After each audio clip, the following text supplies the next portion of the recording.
नमस्कार दोस्तों, हरे कृष्णा, राधे राधे।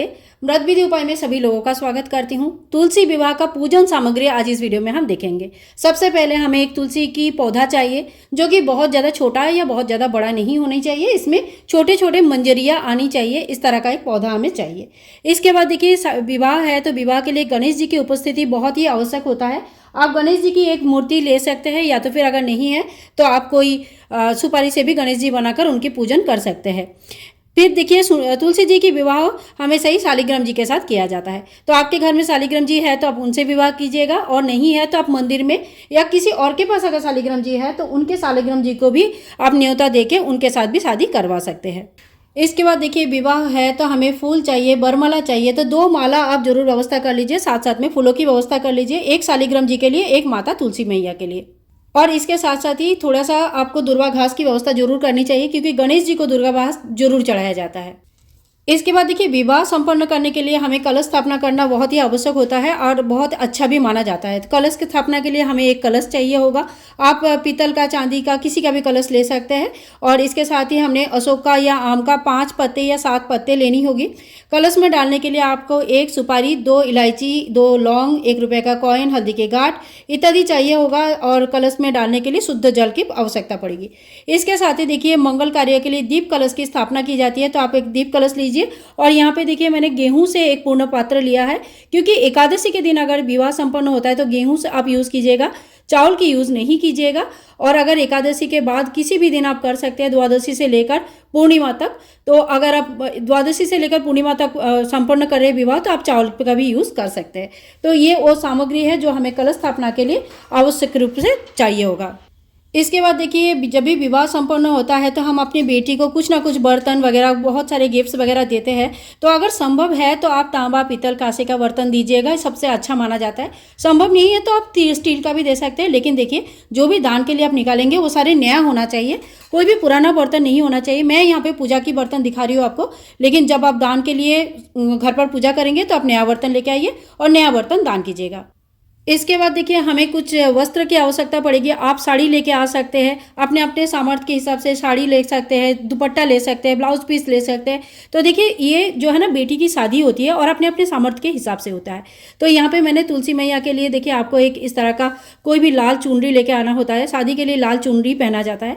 इसके बाद शालिग्राम जी के लिए पीला वस्त्र लेके आना होता है, ठीक है। और गाठ जोड़ा हम बांधते हैं, तो इसके लिए आप अलग से भी 2 कपड़े ले सकते हैं। और अगर नहीं लेना चाहते हैं तो आप कलावा से भी गाठ जोड़ा बन सकते हैं। लेकिन शादी के टाइम पे गाठ जोड़ा बनना आवश्यक होता है, तो हमें इतने वस्त्र कम से कम लेनी चाहिए।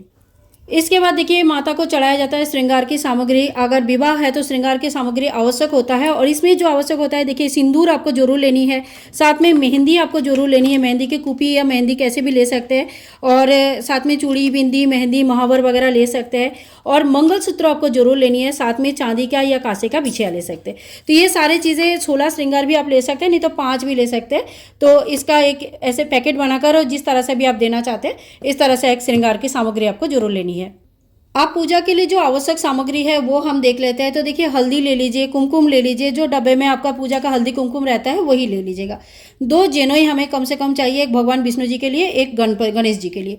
साथ में ही कलावा स्वरूप वस्त्र हम चढ़ाएंगे तो कलावा ले लेंगे। ये हम गाठ जड़ा जब बांधते हैं, गाठबंधन जब करते हैं, उस वक्त भी अगर आपने कपड़े अलग से नहीं लेके आए तो इससे भी कर सकते हैं। इसके साथ देखिए, हमने थोड़ा सा चंदन ले लेंगे। और आज के दिन 365 यानी 365 वादी का दीपदान करना बहुत ही ज़्यादा शुभ माना जाता है। तो आप जरूर ले लीजिएगा, अगर दीपदान कर सकते हैं तो जरूर ले लीजिएगा। इसके साथ ही देखिए, हमने यहाँ पे ले लिया है कपूर। और गंगा जल शुद्धिकरण के लिए आपको थोड़ी सी गंगा जल लेनी है।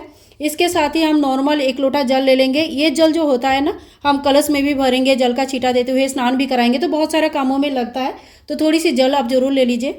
एकादशी के दिन अगर आप पूजा कर रहे हैं, शादी कर रहे हैं, जैसे देव उठनी एकादशी के बाद देव उठाते हैं, उसके बाद तुलसी विवाह किया जाता है, तो उसके लिए आपको सफ़ेद तिल, इस तरह का तिल ले सकते हैं। और अगर द्वादशी के दिन शादी करें तो आप चावल भी ले सकते हैं।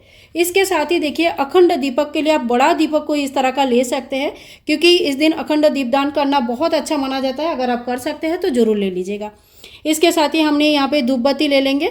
और अखंड दीपक के लिए आपके पास अगर इस तरह का बड़ा दीपक नहीं है तो आप कोई भी छोटे दीपक में भी पूजन कर सकते हैं। जब तक पूजा करेंगे तब तक प्रज्वलित रहना चाहिए, इस बात का विशेष ध्यान रखिएगा। इसके बाद देखिए हमने यहाँ पे इत्र ले लेंगे, शादी है तो इत्र तो मतलब कंपलसरी चीज़ें हैं, तो यहाँ पे इत्र ले लिया। तो ये चीज़ें हो गई हमारा पूजा के लिए जो नॉर्मल सामग्री चाहिए वो सारी चीज़ें। इसके बाद देखिए हमें शादी है तो मिठाई जरूर लेके आना है, तो आप चाहे तो बाज़ार से भी ला सकते हैं और चाहे तो घर पर भी बना सकते हैं। आप अगर चावल का खीर बनाना चाहते हैं तो आप द्वादशी से लेकर पूर्णिमा तक बना सकते हैं। बार बार बोल रही हूँ इसीलिए क्योंकि गड़बड़ ना हो जाए। एकादशी के दिन चावल का यूज़ नहीं होता है, एकादशी के दिन शादी करवा रहे हैं तो किसी भी फॉर्म में चावल का यूज़ मत कीजिएगा। अगर द्वादशी से लेकर आगे शादी करवा रहे हैं तो आप चावल का कुछ भी भोग लगा सकते हैं, चावल का आसन लगा सकते हैं, चावल का यूज़ कर सकते हैं। साथ ही में देखिए भगवान विष्णु जी को आंवला बहुत प्रिय है। इस समय आंवले का दीपदान किया जाता है, आंवले का पूजन की जाती है और कहते हैं कि एकादशी से लेकर पूर्णिमा तक आंवले के पेड़ में भगवान श्री विष्णु नारायण बसवास करते हैं। तो आंवला आप जरूर ले लीजिए। साथ में केला भगवान को बहुत प्रिय है, कोई भी ऋतु फल ले सकते हैं। साथ में सिंघाड़े वगैरह अगर आपको मिल जाता है तो सिंघाड़े वगैरह भी इस समय सीजनल फल होता है तो वो भी आप ले लीजिएगा। इसके साथ साथ ही देखिए थोड़ी बहुत दक्षिणा जितना भी आपका सामर्थ्य है उस हिसाब से आप रख लीजिएगा। आप 100 रुपया भी रख सकते हैं, 1000 भी रख सकते हैं, तो जितना भी आपकी सामर्थ्य है उस हिसाब से थोड़ी बहुत दक्षिणा हमें जरूर रख लेनी चाहिए। तो दोस्तों ये वो टोटल सामग्री है जो हमें तुलसी विवाह के दिन चाहिए। इसके बाद देखिए तुलसी विवाह के दिन हमें करनी होती है मंडप। मंडप आप केले के पत्ते से कर सकते हैं या तो फिर गन्ने से कर सकते हैं। गन्ना का मंडप कैसे बनता है इसका फोटो आपको, इसका वीडियो आपको मिल जाएगी। मेरे लास्ट टाइम के जो वीडियो अपलोड किया था उसका डिस्क्रिप्शन बॉक्स में लिंक मिल जाएगा आपको, वहाँ पर आप देख सकते हैं, चेक कर सकते हैं। तो आप तुलसी विवाह के दिन गन्ना हर जगह आराम से मिल जाती है तो आप वो भी लेके आ सकते हैं, या केले के पत्ते या फूलों से भी बनाया जाता है मंडप, तो आपको मंडप जरूर बनानी है। तो दोस्तों ये वो समग्र सामग्री है जो हमें तुलसी विवाह के दिन चाहिए। इसके अलावा आप सामग्री को कितना भी बढ़ा सकते हैं, कितना भी कम कर सकते हैं और अपने हिसाब से जो है ना सामग्री को कम या ज़्यादा कर सकते हैं। मिलूंगी नेक्स्ट ब्लॉग में, तब तक के लिए हरे कृष्णा, राधे राधे, हैप्पी तुलसी विवाह।